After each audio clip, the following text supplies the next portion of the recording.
પોરબંદરના ગ્રામ્ય પંથકમાંથી નગરપાલિકાની ટ્રોલી મારફતે પશુઓને લઈ જવાતા હતા ત્યારે રસ્તામાં જ જીવદયા પ્રેમીઓએ તેમને પકડાવ્યા હોવાનું જણાવી પાલિકા સામે આક્ષેપ થયા હતા, જે મામલે પાલિકાએ ખુલાસો કર્યો છે।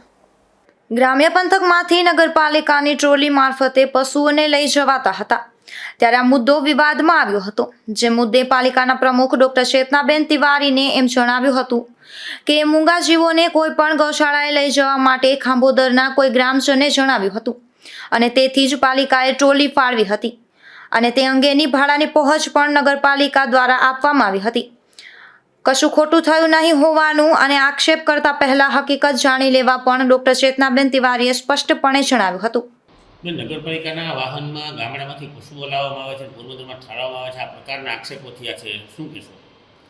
પોરબંદર છાયા નગરપાલિકા દ્વારા સંચાલિત જે આપણી ગૌશાળા છે ત્યાં નંદી છે અને આપણે પશુના જે વ્હીકલ છે તો સેનિટેશન વિભાગમાં હમણાં પૂછતા જાણ થઈ કે ગઈકાલે કોઈ આપણી પાસેથી પહોંચ પડાવી અને પશુને લઈ અને ગૌશાળા જ્યાં જે જગ્યાએ સ્થળાંતર કરવાનું હોય એ માટે થઈને આપણી પાસે ભાડે લઈ ગયેલા હતા, એની પહોંચ પણ મેં રજૂ કરેલી છે।